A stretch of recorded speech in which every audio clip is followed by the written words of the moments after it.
سلام دوستان، چطورید؟ امروز اومدیم با معرفی 7 از فیلم هایی که تو سال 2024 اکران شدن یا قرار اکران بشن. پس بیاید با هم بریم ببینیم.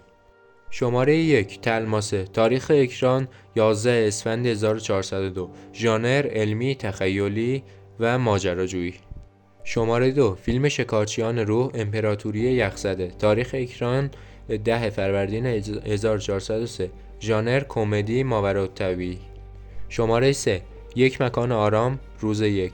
تاریخ اکران 18 اسفند 1402. ژانر آخرالزمانی و ترسناک. شماره 4 گلادیاتور 2. تاریخ اکران 2 آذر 1403. ژانر تاریخی اکشن. شماره 5 گودزیلا کنگ امپراتوری جدید. تاریخ اکران 25 اسفند 1402.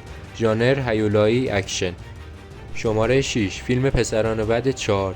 تاریخ اکران 25 خرداد 1403. ژانر اکشن ماجراجویی و کمدی. شماره 7 بیگانه رومولوس. تاریخ اکران 16 آگوست 2024.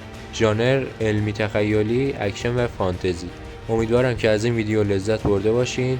لطفاً با لایک و سابسکرایب ما رو خوشحال کنید. خیلی ممنون که تا آخر این ویدیو با ما بودید.